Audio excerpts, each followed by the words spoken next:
Helen Stone Schluraff was indeed a remarkable woman from any perspective. That is how Dr. Judith Lynch begins the second installment in her series examining the history of women elected in Erie County. Hello and welcome to the Jefferson Educational Society's digital programming. I'm Ben Speggen, and I'm the Vice President at the Jefferson Educational Society and am a contributing editor at the Erie Reader. And in this conversation, the second part of Dr. Lynch's new series, we'll be looking at trailblazing women in Erie County, Pennsylvania, who sought to serve the public through elected office and in turn made history, reviewing the positions that they held and the impacts they've made. From municipal offices to state-level positions, you'll find out about the women who made and are still making history throughout Erie County in this multi-part series. Now, joining me for this is Jefferson Educational Society scholar in residence, Dr. Judith Lynch, who's begun writing about the history of Erie County's elected women. Her writings are available for free download at jeserie.org. Now, a bit about Dr. Lynch. She started her time at the JES as the first chair of the think tank's board of trustees and remains on that board today. She served as the inaugural director of the Civic Leadership Academy in 2015 and was named the Jefferson's Decadian Scholar in 2018. Amongst her many accomplishments, she spent time in academia, serving as an associate professor of political science and history at Mercyhurst University, and prior taught at Allegheny College, where she was also a part of the Civic Engagement Institute. She is a 5-term county executive in Erie and was instrumental in the drafting of the Erie County Home Rule Charter. Dr. Lynch also worked as an analyst for the CIA, Central Intelligence Agency, and taught 13 years at Villa Marie High School. She received her doctorate with distinction in political science in 2001 from the University of Pittsburgh and her master's degree in social studies from Gannon University. Her undergraduate degree, a bachelor's in history and political science, is from George Washington University. In this conversation, we're going to turn our attention from the trailblazers that we examined in her first installment to look at the late 1930s and pick up where we left off and move onward. For a recap, a refresher, or to read for the first time, both of those pieces by Dr. Judy Lynch, you can head to jeserie.org. Now, since this program is first airing live on the JES Facebook page, we'll work our way through as many questions from you, the viewers, as we can as we host this event. If you have a question, just leave it in the comments section below. If you're watching or listening to a later broadcast of this event, please send us your questions still, and we'll get them along to Dr. Judy Lynch so we can keep that conversation moving. And for more information about upcoming Jefferson Educational Society programs and publications, please visit jeserie.org and be sure to like us on Facebook, follow us on Twitter and Instagram, and subscribe to our YouTube channel. Dr. Judith Lynch, thank you for joining me today. Oh, it's my real pleasure to be here with you, Ben. So, Dr. Lynch, I said it before and I'll say it again. I just want to thank you for writing this series and joining me for these conversations. Your work here is helping to ensure history is told and studied in full. I'm so excited for this, especially in 2020, the centennial year that we're celebrating the passing of the 19th Amendment, and having a chance to look at the impact that women have had in Erie, Pennsylvania. In our last conversation, we looked at the accomplishments of Maud Millar, Annette Young, Odessa Plate, Ethel Davis, and Catherine Calvelage. Now, in 1939, if we're picking up where we left off last time, both Ethel and Catherine were on the ballot as Democrats seeking a second term, and it was a gut punch. We saw the newspapers print the headline, "Women Beaten." They were defeated, they lost their re-election bids, and you note at the end of your first piece that left Helen Schluraff, the lone woman, standing by herself as the only woman at the time elected in Erie County. Now, I mentioned in the intro there that you began your second installment of these monographs with the quote, "Helen Stone Schluraff was indeed a remarkable woman from any perspective." Her obituary, you talk about that, how she broke plenty ground throughout her life, and it was noted in that obituary, counted as among the highlights of the distinction of being Pennsylvania's first woman commissioner and the County Commissioners Association's first female president. We see her ambition at an early age, from academic pursuits to her interest in athletics, including coaching a hockey team in college. Tell us about the young life of Helen Stone Schluraff, this Fairview, Pennsylvania native, Dr. Lynch. Well, of course, she was born in Fairview, and she, of course, did not really come from total affluence, but her father was a farmer agent. And what he did was to assist farmers in the disposal or the sale of their products that they raised. He also served as postmaster of Fairview. So this was her background, but not, that background is modest. It doesn't explain the extraordinary courage that this woman had throughout her life. And part of that courage that you note in her piece is before her election to public office. Absolutely. Her husband, after a separation and then divorce, leaves her on her own with both their children and their business. Tell us how she persevered, growing the shop and raising children. Oh, first, I'd like to explain that there were two accounts of this, one done by John Carney in Highlights of Erie Politics. People who explore Erie history will know his name and know his work, and it's very good. But the other one that has been done on Helen Schluraff is done by Sabina Freeman. I have a copy of it here, and Sabina Freeman, I think, is absolutely accurate. What she indicates is that after finishing college, Helen married Vern Schluraff. Vern Schluraff was in business. He had a flower concern. He had a shop in Erie, and he raised his flowers in Fairview. And I'm thinking that everybody here and who would be listening would know about the great soil that the Fairview area has, particularly for trees or for grapes or for flowers. And so he was relatively successful. They were married and had 2 children, but by 1915, the marriage fell apart. According to John Carney, he died, but that is not the case.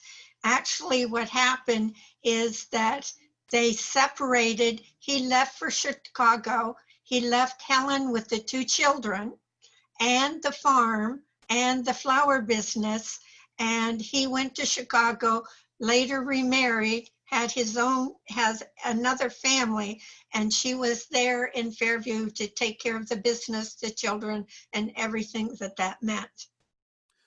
And Dr. Lynch, one of the things you note in the piece is that she would load up their station wagon every morning Yes. and drive into Erie and sometimes still be at her desk at 6 o'clock working.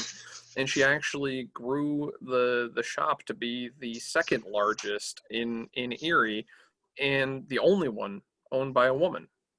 Yes, absolutely. And that particular paragraph, I think, is well worth reading. And it just really tells about her tenacity, her perseverance, her just tremendous diligence to keep going. She knew that there was no room for failure. She had this business, she had 2 children to support, and she had to do what was necessary in order to survive and to prosper. She was a good businesswoman. And Dr. Lynch, do you have that paragraph in front of us that you want to read that you were calling our attention to? Um, If you don't, I have it. And a friendly reminder, folks, okay. that all of these writings from Dr. Judy Lynch are available on our website, jeserie.org. You'll find that under the Publications tab, where a host of many other writings from various other scholars and residents and experts that we work with are available there.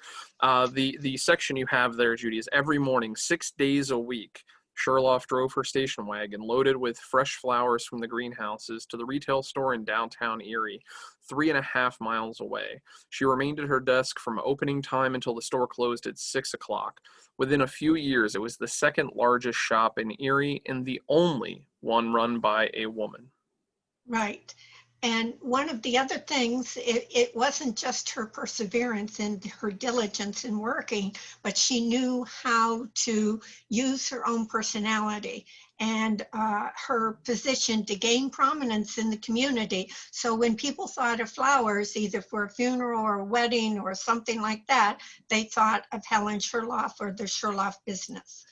And Dr. Lynch, you talk about how that plays a role. Her personality, her ability to be a business owner that sees the value of customer relations. Tell us about how that plays, how that role, her background in business, how that plays a role in her entry to politics. Here's a woman's woman, right? Here is a woman for all women, okay? She was not only a mother and a businesswoman, but she was also a civic leader. And she was extraordinarily involved in the civic affairs of the community. And particularly, she was drawn to the suffragette movement. And so she became a leading founder of the Zonta Club of Erie, and of course the League of Women Voters. She also worked with a group of women at the YWCA, and these women eventually formed their own club, and it became the Professional Women's Club, and it was chartered as such. And so she became its president, and she was also served as president of the League of Women Voters and the president of the Zonta Club. So she was recognized by women as a leader people could depend upon to do the things necessary in order to guide an organization in a tumultuous time.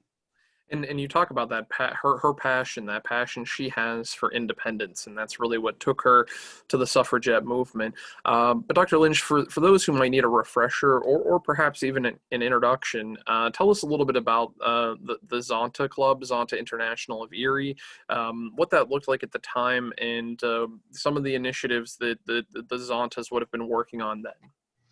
Well, of course, we all know that the 19th Amendment was passed in 2020, or 1920, okay, excuse me, 100 years ago. And the work was not done. Yes, women had the right to vote legally, but what had to occur is women had to be registered to vote, and then they had to be encouraged and stimulated in order to actually go to the polls and to vote. And so one of the organizations, the first organization, I thought it was the League of Women Voters. Nope, it was the Zonta Club, was the first women's organization to step in and to fill that role. And then, of course, the League of Women Voters. But other organizations also came forth.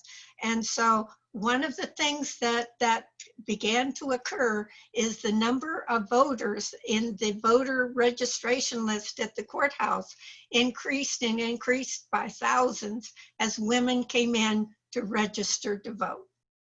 Well, and I think one of the important things that we spent some time talking about in the first episode of this series when we were discussing your inaugural piece in this series was that the 19th Amendment, the significance there is that it gives a nationwide voting ability to women. And there were certain states, that you could vote at a state level, that was folded in prior to that. But really, there was so much infrastructure that needed to be done in terms of registering women to vote nationally and making sure that they were taking advantage of this newfound right that they long overdue finally had access to at a national level.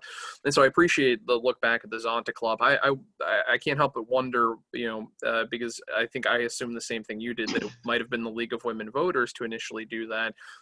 Just real quickly, give us a sense of what the League of Women Voters looked like then, compared to how it might look now, how it's changed a little bit, over the years. But what did the early League of Women Voters look like?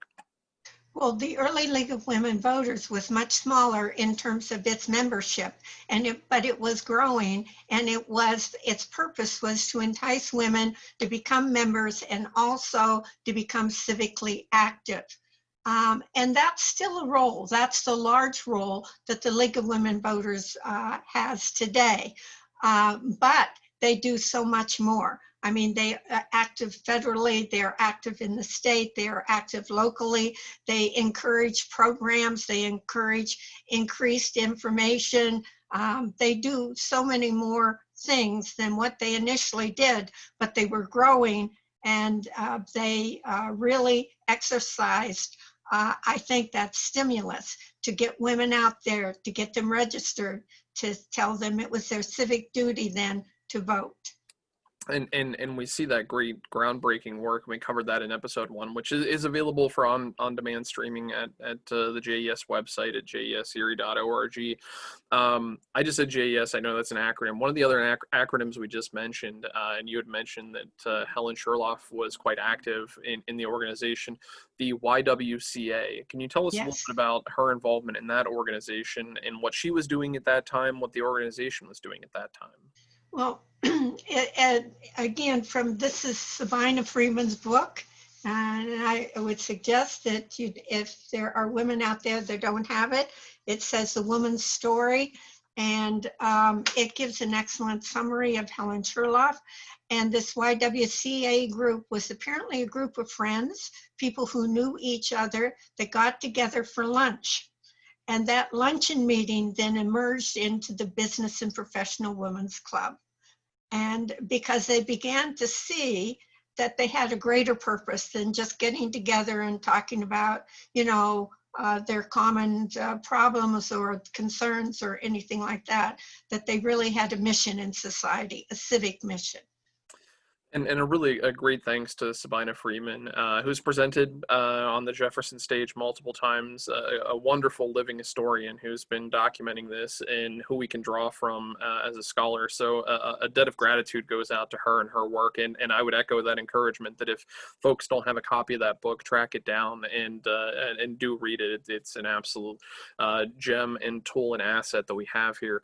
Now, Dr. Lynch, one of the things that you had mentioned in your new piece that focuses heavily on Helen Stone Schluraff is that the Great Depression, the political response to it, shifts the momentum at the time. Prior, we see Republicans being more prominent. It shifts the momentum in the Democrats' favor. But Helen, a Republican, remains a pillar in the Republican Party. What led to this? All right. One of the things as a former politician, but a political scientist, when I look back at the late 1800s, the 19th century, it was astounding to me to see almost the overwhelming influence of the Republican Party. Yeah, the Dems would win once in a while, very seldom, okay? It really wasn't until the 1930s with the Great Depression that you get a really strong Democratic wave. And then the question is, for the Republicans, how do they combat this wave? What do they do? Because they see the strength of Roosevelt, all of the kind of programs that he's bringing to bear, and the popularity of those programs, and the switching of voters from Republican to Democrat. What do? And they draw on a person who has exemplary credentials and position in the community, and that's Helen Schluraff. And she was often called Mrs. Republican. And so what I find astounding is that it was not Helen that decided to run for county commissioner. It was the Republican Party who saw their kind of efforts to dissipate and problems for their future. And they wanted a strong Republican leader, and they turned to a woman. And this was Helen Schluraff. And she was often called Mrs. Republican. And that to me seems like an historic moment. You have a party looking to regain some of its control and looking for ways to do that. And that seems rather progressive to me, that when searching for a candidate in the 1930s, they turned to a woman and they recognized her prominence, her ability, her capability. How historic, give us some context for this, Dr. Lynch. How historic is the moment when Helen's elected first in 1931? Well, first of all, the Republicans selected her. She did not make the decision to run for county commissioner. Now, we have talked previously about women filling the roles of clerk of courts or register of wills or some of those clerical operations that are in the courthouse. And they should be known as clerical operations, very important, highly, absolutely essential to the functioning of county government, but still clerical operations where women had served in the office, had been known to be capable of doing this job. County commissioner was quite different, and it was a different form of government than we currently have. with the separation of powers where we have a county executive and a county council. These were 3 county commissioners who were selected, and they were the top officers of county government. And it was through them that county government was administered. So as the papers, that's those writing at this period of time said it's the first time that a woman served in a directive political office. Maybe we could say a policy-making office, because Helen Schluraff then, at the invitation of the Republican Party in 1931, ran and was successful. And that wasn't a fluke, because she ran. The party put her up as a candidate. She ran. She won, and then had 4 years of governing experience. She won her next 2 re-election bids in 1935 and in 1939, as you mentioned, becoming known as Mrs. Republican. So what does this tell us about the political landscape then, as she wins her re-election bids, the next 2 of them, in 35 and 39? She was a great politician.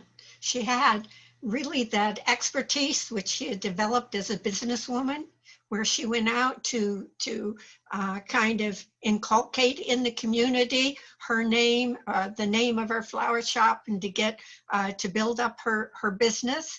And she used all that acumen then to transfer to the public office of county commissioner. And so she was a people's commissioner.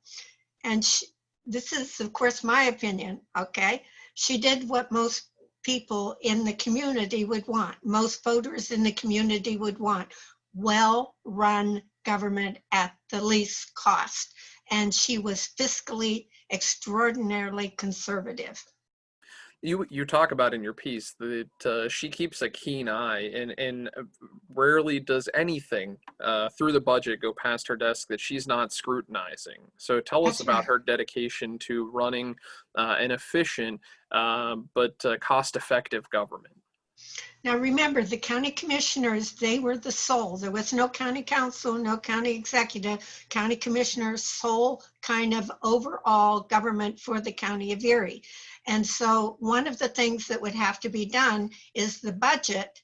The budget would have to be made by the county commissioners, and it's also administered by the county commissioners. And I'm sure that particularly Helen was very watchful. She had an eye on exactly what the expenditures was. Now, the story that I love that is told in Sabina Freeman's book is that in one instance, Helen Schluraff called attention to her fellow commissioners that here were broom handles that the county was going to be paying for, because of course one of the things was the cleanliness of buildings, of county structures, all of those sort of things. Brooms were essential. Handles would wear out, so they needed to purchase broom handles. And she said, oh, no. This is way too much. This is too much that we're expending on broom handles. Let me see if I can do this differently. And she went out and she persuaded somebody to donate the handles, and it was done free of charge to the county of Erie.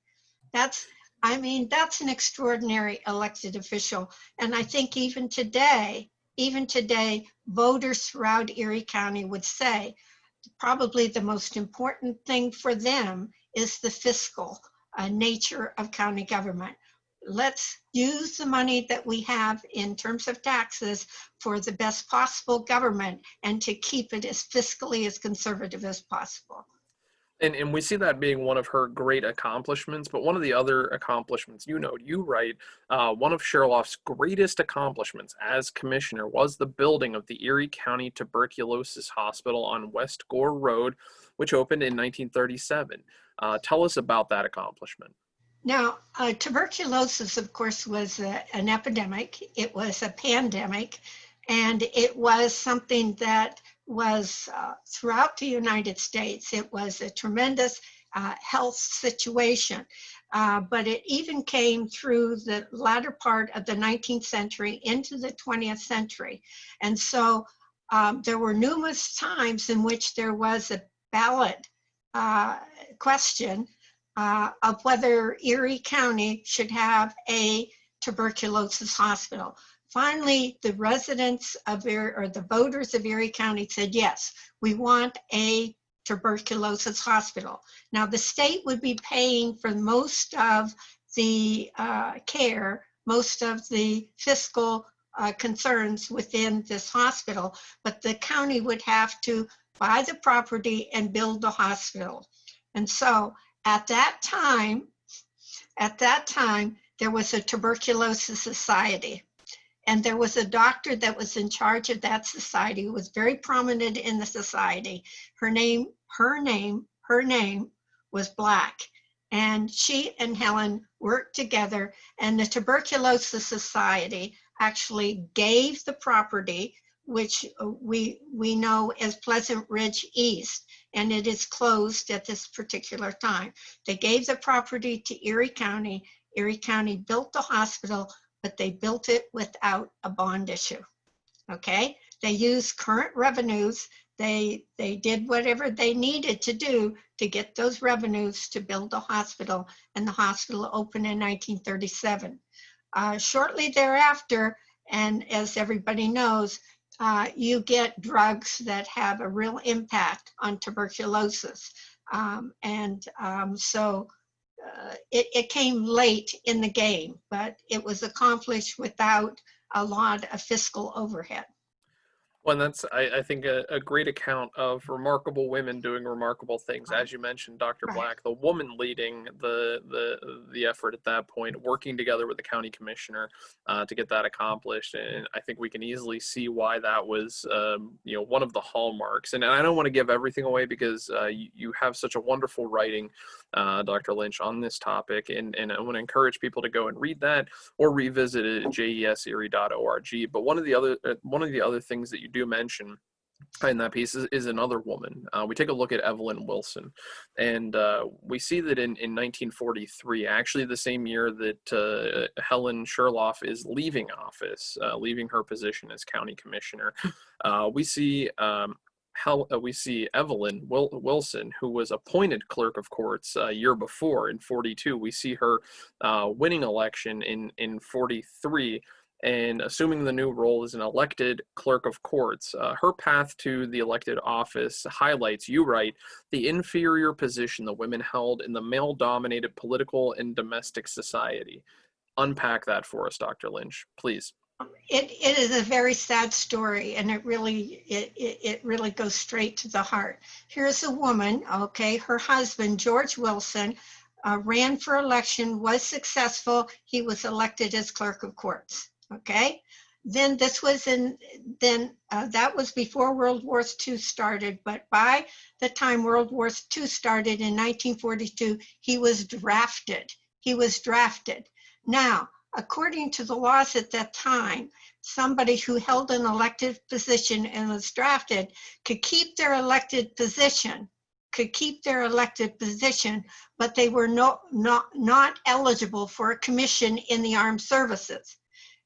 And I hate to say this because it just doesn't sound, it sounds judgmental. But if you had a commission, it could mean that you could choose something that would be less dangerous, something that wouldn't necessarily be on the front lines. Okay? So George Wilson wanted to have the commission. Okay? So he could not, he could not continue to serve as the elected clerk of courts. So what he had to do was to persuade the governor, who was Governor James at the time, to appoint his wife, Evelyn, as his successor. Now she was appointed, and then he left for the Army. He got his commission, okay, and he was served as a machine gunner, if I understand correctly, and he eventually went to Europe, okay? So, but by 1945, the war is pretty much over. He is decommissioned, he is delisted, he comes back, and he assumes the position. Not Evelyn, she has already been elected. By that time, she had run for election, and she had been to become the duly elected clerk of courts. Okay. I think that's such an important note not to really emphasize and not gloss over that while he Right. was gone, she ran and was She ran elected. and was elected. Now she apparently there was a Republican support, and she was not opposed in the Republican primary. She had probably what might be considered an easy road to election, but she was elected. Okay, but when he comes back, he immediately assumes the mantle, and he is the clerk of court. And Dr. Lynch, this to me, I know we're talking about something we said is just it's a sad story, but to me this echoes similarly what was happening in perhaps industry and manufacturing when we saw women rush in and take up the mantle. We see Rosie the Riveter. We see women Right. building this country at a time of war, but when the men return from the war, they go right back to their jobs, and women And go the right women out are of. out.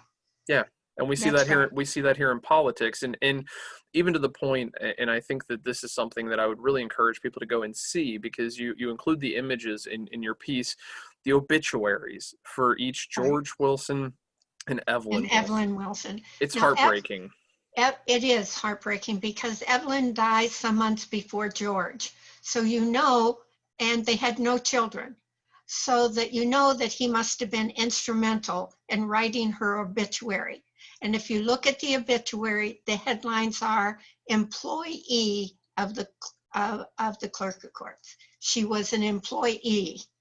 Now, his obituary, which came some months later, it said that he served 35 years as clerk of courts without interruption. And I was going to say, and we know there was an interruption, that he didn't serve, that he was away serving Yes, his country and that in the she military. was, Not to disregard that. He's serving his country through the military, but he's not serving as a continued 35 years as the with the clerk of courts. and she was duly elected in 2 elections. Now, the last election, he came back, took over, but there's no indication in the newspaper that she resigned. Okay, but there you go. And of course, her obituary, and so many people keep obituaries as kind of the record of their family history. And this was a sad situation because it never should have said employee. It should have said elected to or elected as. Well, and I think that's such an important thing to note. And what you do so well in these pieces is being able to look at how things were thought of and presented in the time in which they were, so we understand that context, but then understand how we should have done better then and how we can do better now by telling the full stories and making sure that we note that Evelyn Wilson was, in fact, duly elected to an office to which she served and was still serving when her husband returned and reclaimed the office from her and she stepped down. But we find, Dr. Lynch, by the time we get to 1947, there were no women serving in county elective positions. That remained the situation until 1955. What happened in between there? We see a span of 8 years. We have no women elected to office. What changes after we see, starting in 1923, the first women being elected into positions in Erie County? We then see a disruption, a break, because we've gone from the fact that Helen Stone Schluraff is the only woman serving in the late 1930s as she wins office, and then we see what happens to Evelyn Wilson. Now we take an 8-year gap, no women elected. What happened? Well, it's hard to really ferret that out, but in my opinion, it had to do with the economy. So the post-war economy was what we might consider full of opportunities, and as soldiers came back, they, of course, were given opportunity to go to college. And so the colleges here expanded. There were more employees. And so it was also a time in which GE was expanding. So this area post-war was doing relatively well. And maybe opportunities for women were fully available in other areas other than in politics. But it could have been a reversion. Let's go back. We don't need women. We needed them during the war. Yeah. They served, but you know, now it's time for men to take over. this is their rightful position. Well, and Dr. Lynch, I can't help but think of one of the slides that we've now seen multiple times in his presentation. Dr. Andrew Roth, one of our other scholars in residence, he's been working on his American Tapestry project. And one of the slides that we go through nearly each time, looking at how America sees itself or wants to see itself in certain periods of time, I can't help but think of his slide, the 1950s, the way we never were, this longing for something different and a return to something and going back again and to just look differently. And I think that's what I see here with the change. But of course, in 1955, we do see Sarah M. McQuitty be appointed. And you're looking ahead to your next work with the, as you say, avalanche of women who in the aftermath of the 60s movement sought and won elective positions in Erie County. Can you give us a sneak peek of what's going to be included in the next piece that we'll be right back here discussing next Wednesday in the third installment of our conversations here? Can you give us a sneak peek? Well, I hate to say it, I'm going to toot my own horn here. So here we are, post 60s. We're in a time of change, and one of the things that the community decides to do is to change the commission form of government to a form of government where you have separations of powers, and that is what we call the home rule form of government, whether you have a county executive and a county council. And so first thing you have to do is elect a study commission. So the study commission is elected. I was the last person voted on there. I won by one vote, I think, I don't know. So at any rate, there was another woman who was elected to the study commission, Mary Lamoury. And so that's the beginning. And then of course, with the home rule, a lot of the elective offices change. And so that change opens up maybe doors and opportunities, and you begin to get more and more women coming into the offices of county government. Now, one of the other things that is happening too is that this is the time period where the first woman is elected to city council. That would be Joyce Savacchio, and she of course moves up to mayor. So it's not only that, but in townships and elsewhere in Erie County, you have movement of women into elected officials like township supervisors. So it is a tremendously I guess challenging, but it's more than that. It is opportune time for women to join the political milieu, to join the political life that men have so long enjoyed. And we see that energy happening nationally, and I'm so excited that we're going to unpack that energy happening here in Erie, Pennsylvania, to take a look at it at the local level, because we see, just as the trailblazers in the lead up to 1920, we see now women again working to achieve their equality, working toward it in the 60s, and all of the things happening there. And certainly we are going to make sure that we acknowledge your role in that. I mentioned in the introduction you were instrumental in the drafting of the Home Rule Charter and a 5-term county executive. So we're going to be excited to take a look at that. But before we sign off here, Dr. Lynch, looking back at what we covered, Helen Stone Schluraff, Evelyn Wilson, of what you covered in your second installment here, what do you think are the most important takeaways for today's reader and today's listener? Well, we are more than just political animals or part of the political process. We also have a human dimension.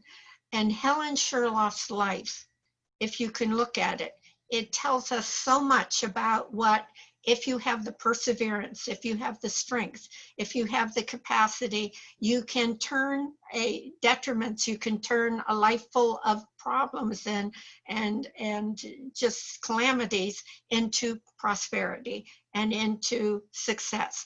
And that's what she did. And she is certainly a woman to emulate. She certainly is. And thank you for sharing her story with us. Thank you for your writing. Dr. Judith Lynch, thank you so much for also taking the time to join for this Jefferson conversation here today. Oh, my pleasure, Ben. Thank you for having me.